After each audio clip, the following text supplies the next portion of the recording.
Selamat malam. Ya, Tuhan berkati. Kita sudah siap untuk diberkati dengan kebenaran firman Tuhan. Kita akan menyimak di dalam ayat firman Tuhan. Kita membuka firman Tuhan kita di dalam Yohanes pasal yang ketiga ayat yang ke-1. Demikian, adalah seorang Farisi yang bernama Nikodemus, seorang pemimpin agama Yahudi.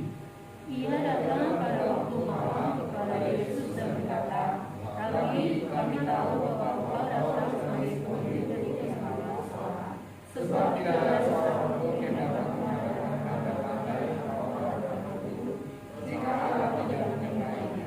Puji Tuhan. Nah, tema besar kita adalah mencari Allah, yang sudah disebutkan di dalam PowerPoint. Nah, hal mencari Allah, saya percaya kita semua sepakat bahwa mencari Tuhan itu bukan sifatnya jikalau kita mau, atau jikalau kita mood, atau jikalau kita berkenan, ya. Tapi mencari Tuhan bagi kita sebagai anak-anak Tuhan itu adalah, hukumnya adalah harus. Jadi kita harus mencari Tuhan. Kenapa kita harus mencari Tuhan? Karena kita memerlukan penyertaannya. Jadi kita memerlukan penyertaannya, yaitu bahwa ketika Tuhan itu menyertai seseorang, penyertaan Allah itu akan mengadakan hal-hal yang indah, ya, hal-hal yang ajaib. Ayat firman Tuhan tadi berbicara tentang Yesus dalam pandangan seorang yang bernama Nikodemus. Dia berkata kepada Tuhan Yesus pada waktu berjumpa, apa yang dikatakan? Rabi, kami tahu bahwa Engkau datang sebagai guru yang diutus Allah, sebab tidak ada seorang pun yang dapat mengadakan tanda-tanda yang Engkau adakan itu jika Allah tidak menyertainya. Hal yang sangat penting ketika Allah menyertai dalam pandangan Nikodemus, maka ada tanda-tanda yang ajaib. Ada hal-hal yang heran yang akan diperbuat oleh Allah atas orang yang disertainya. Jadi ketika Anda dan saya sebagai anak-anak Tuhan, sebagai seorang pemuda, terutama yang sedang berjuang untuk masa depan, mau tidak mau, suka atau tidak suka, kita membuat satu pilihan yang mendisiplin diri kita sendiri. Aku harus mencari Tuhan. Ketika Allah menyertai Anda sebagai satu pribadi, perjuangan Anda akan mendapatkan pertolongan daripada Tuhan. Nah, bagaimana bentuk pertolongan Tuhan itu tadi? Yaitu akan ada tanda-tanda yang ajaib. Kesulitan mungkin ada, namanya berjuang. Halangan mungkin ada, tapi kita bisa melihat bahwa di situ penyertaan Tuhan itu adalah satu penyertaan yang sangat luar biasa. Nah, kalau kita membaca di dalam 2 Tawarik pasal yang ke-17, ayat yang ketiga dan ayat yang keempat. Ayat itu berkata seperti ini, dan Tuhan menyertai Yosafat karena ia hidup mengikuti jejak yang dahulu dari Daud bapa leluhurnya, dan tidak mencari Baal-Baal, melainkan mencari Allah ayahnya. Ia hidup menurut perintah-perintahnya dan tidak berbuat seperti Israel. Kita melihat, kalau tadi Nikodemus berbicara kepada Yesus, kalau Allah tidak menyertainya, tidak mungkin akan tanda-tanda yang ajaib itu akan terjadi. Nah, kita lihat di PowerPoint yang ayat yang kita baca tadi. Halaman berikutnya, saya membuat kesimpulan. Kalau tadi Nikodemus berbicara kepada Yesus, dalam pandangan kita, Yesus itu adalah Allah yang luar biasa. Allah yang menjelma menjadi manusia, Allah yang hidup di antara kita dengan satu misi yang luar biasa, yaitu menyelamatkan Anda dan saya dengan keselamatan yang datang daripada Tuhan, yang datang daripada surga. Nah, benar bahwa kalau kita berbicara tentang Tuhan kita Yesus Kristus, tidak ada sesuatu pun celah kecuali upaya iblis untuk menjatuhkannya. Oleh sebab itu saya mencari satu contoh manusia, yaitu Raja Yosafat tadi. Kalau kita melihat dalam bagian berikutnya, sebelum kita melihat bagian yang tadi, bagaimana Raja Yosafat itu mencari Allah, dapat kita bandingkan dengan bagaimana saya juga mencari Allah. Mencari Allah tadi sesuai dengan tema, dengan satu tujuan, kita punya kerinduan yang sama, supaya Tuhan menyertai kita. Kalau Tuhan Yesus jelas tadi sudah dikatakan ayat yang kedua, Tuhan menyertai Yesus Kristus. Allah menyertai atau Bapa menyertai Tuhan kita Yesus Kristus. Ini dalam pandangan Nikodemus, sebab Yesus adalah guru yang berkuasa, guru yang mengajar dengan kuasa. Ada banyak tanda heran yang diperbuat oleh Tuhan dalam pelayanannya di dalam dunia ini. Nikodemus adalah seorang pemimpin agama yang punya tugas yang kurang lebihnya itu sama, tapi dia melihat bahwa pelayanan yang dikerjakan sebagai seorang pemimpin agama berbeda dengan pelayanan Yesus. Apa bedanya? Dia merasa walaupun ini tersirat dalam pengertiannya, ayat yang kedua dia menyatakan, aku mengajar tidak seperti Yesus mengajar.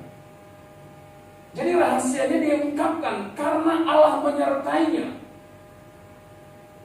Nah, kita melihat tadi bagaimana Allah bisa menyertainya. Tentu sebelum Allah itu menyertai Anda dan saya, sebelum Allah itu menyertai Yosafat tadi, pertanyaannya adalah bagaimana Raja Yosafat itu mencari Tuhan. Tadi dikatakan yang kita baca ayat yang kedua, ayat yang ketiga dan ayat yang keempat, ditambah dengan beberapa ayat dalam bagian yang ketiga dan yang keempat dalam PowerPoint. Dikatakan yang pertama, Yosafat itu mencari Allah dengan cara hidup mengikuti jejak Daud dan tidak mengikuti jejak Baal-Baal. Cara yang pertama yang diperbuat oleh Yosafat yang nantinya menyebabkan Allah menyertainya, hidup mengikuti jejak Daud leluhurnya. Kalau Anda mau Allah menyertai Anda, menyertai kita semua, Anda harus hidup mengikuti jejak Daud dan tidak mencari Baal dan tidak mengikuti Baal. Itu yang pertama. Apalagi yang dikerjakan oleh Yosafat, bagian yang kedua, dia mencari Allah dan hidup menurut perintah-perintahnya. Jadi hidup menurut perintah-perintahnya. Mencari Allah sama dengan atau identik dengan hidup taat dengan perintah-perintahnya. Kalau kita bilang mencari Allah tapi hidup kita tidak taat kepada perintah-perintahnya, kita ngotot sampai ototnya keluar di sini segede jempol, ototnya karena kita ngotot, di mata Tuhan nonsen. Kenapa? Tidak ada action yang nyata dalam bentuk ketaatan. Ketaatan kepada Tuhan itu tidak ada alasan ya. Beberapa waktu yang lalu saya pernah membandingkan hal taat kepada perintah-perintah Allah atau hukum-hukum firman Allah itu. Saya menggambarkannya dengan seseorang yang belajar ilmu lalu lintas. Mutlak harus diketahui oleh kita semua, oleh anak cucu kita, oleh semua orang di dalam dunia. Lampu merah harus berhenti. Ini perintah dari hukum lalu lintas. Lampu merah harus berhenti. Kalau lampu merah tidak berhenti, bagi anak kecil mungkin nggak tahu resikonya apa. Bagi Anda dan saya sudah dewasa, seorang pemuda yang punya wawasan di era digital, di era milenial sekarang ini tentu kita tahu sangat berbahaya. Nah, berani tidak taat pada hukum lalu lintas yang wajib dan harus kita lakukan, kita taati, resiko akan seketika terjadi. Nah, resiko yang sama ketika kita itu menjadi orang yang tidak menjadi penurut firman Allah, resiko pasti dialami, cuman tidak seketika. Ya, ini yang membuat kita kadang-kadang lengah. Saya nggak taat, aman-aman saja. Tapi saya ingin berkata, seperti kalau kita kembali kepada ayat yang diajarkan oleh Tuhan Yesus dalam bagian ayat yang kelima, kita Yohanes 3 ayat yang kelima, kita harus dilahirkan dari air dan roh. Roh itu adalah Roh Kudus. Roh itu digambarkan dengan angin. Dan kalau Roh Kudus itu digambarkan dengan angin, saya pernah katakan hidup kita digambarkan dengan perahu layar.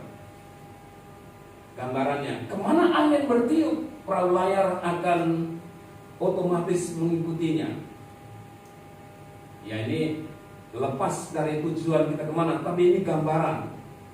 Artinya satu perahu layar akan taat kelihatan ada angin, menandakan ada angin yang sedang berhembus ketika perahu layar itu terkembang dan ikut dengan searah dengan arah angin.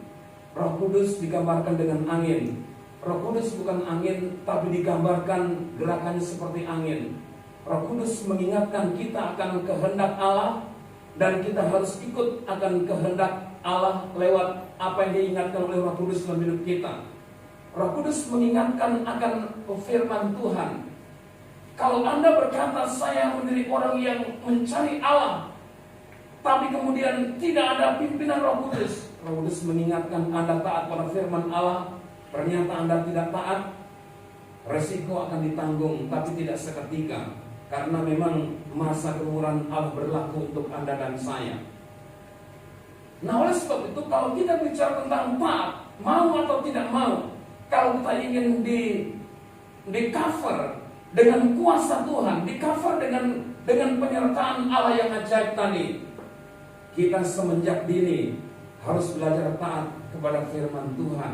Semenjak kita menjadi anak muda, semenjak kita belum punya gaji yang besar misalnya, semenjak kita belum punya apa-apa, kalau Anda sudah terlatih taat kepada firman Allah, semenjak mulai lebih dini, lebih baik, itu nanti akan ada hal yang baik. Bayangkan ya, kita punya adik-adik atau punya anak-anak kecil dibiarkan naik motor, nggak tahu baik dan buruk, tidak tahu hukum lalu lintas anak kecil.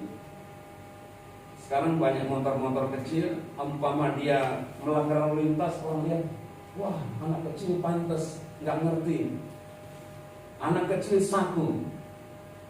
Tapi kalau kita lihat di satu daerah ada 1 juta anak kecil sedang beranjak menjadi anak muda. Dia tidak peduli dengan hukum lalu lintas. 1 juta anak muda melanggar lampu lalu lintas. Ya, korban-korban bertumbangan. Saya katakan semenjak lebih dini kita taat pada firman Allah, itu akan kita terlatih dalam kemenangan. Nah, kemudian inilah ketaatan. Yang ketiga adalah mengajarkan hukum Taurat Tuhan. Ini tanggung jawab. Raja Yosafat punya satu tanggung jawab sebagai seorang raja untuk mengajarkan hukum Taurat. Tapi dia nggak ngajar sendiri. Dia utus para pembesar yang disertai dengan suku Lewi. Kita tahu dalam perjanjian lama, Tuhan memilih suku Lewi untuk tidak mendapatkan milik pusaka, tidak mendapatkan bagian milik pusaka, tapi dengan satu tugas untuk melayani Allah dalam pekerjaannya. Jadi Yosafat tahu dia sertakan suku Lewi untuk mengajar rakyat. Tapi bagaimana dengan kita? Kalau kita ingin supaya kita mencari Allah dengan sempurna, kita harus belajar kitab Taurat Tuhan. Kitab Taurat Tuhan itu sama dengan firman Allah, sama dengan Injil. sama dengan berita sukacita, sama dengan hukum-hukum firman Allah. Jadi ketika Anda dan saya belajar hukum firman Allah dan belajar taat dan beriman kepada hukum firman Tuhan itu, Anda akan mendapatkan satu hal, yaitu kelak Anda akan disertai oleh Tuhan. Ayat yang keempat, setiap apa yang dikerjakannya Yosafat selalu bertanya kepada Tuhan. Rasul-rasul pada waktu dia disesah atau ditangkap oleh para pembesar negeri pada waktu itu, semenjak Yesus naik ke surga,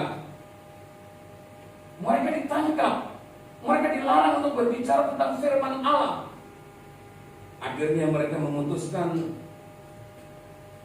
untuk lebih taat pada firman Tuhan daripada taat kepada manusia.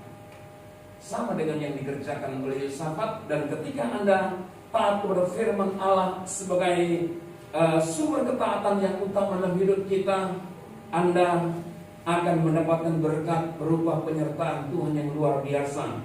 Nah, kita lihat tadi, ketika Tuhan menyertai Raja Yosafat, Tuhan mengokohkan kerajaannya. Yosafat menjadi kaya dan sangat terhormat. Tuhan beri roh ketakutan bagi raja-raja sekeliling Yosafat, memiliki keamanan, keselamatan dalam peperangan, dan lain-lain sebagainya. Ayat yang keempat saya ingin katakan, ketika Tuhan menyertai Yosafat, ketika Tuhan menyertai Anda dan saya, ketika Tuhan menyertai kita, Allah itu akan memberikan keamanan buat Anda dan saya. Tuhan itu akan memberikan keselamatan, dan sekaligus ini adalah kemenangan dalam setiap peperangan. Tadi saya katakan pemuda remaja sedang berjuang untuk masa depan. Nah, yang memimpin Anda menuju kemenangan tidak lain adalah Tuhan kita Yesus Kristus.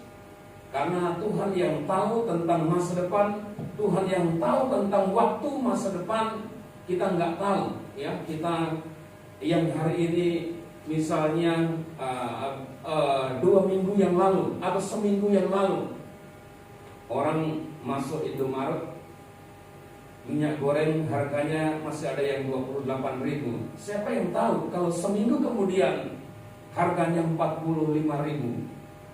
Kalau saya tahu, saya beli duluan. Nah, saya nggak tahu.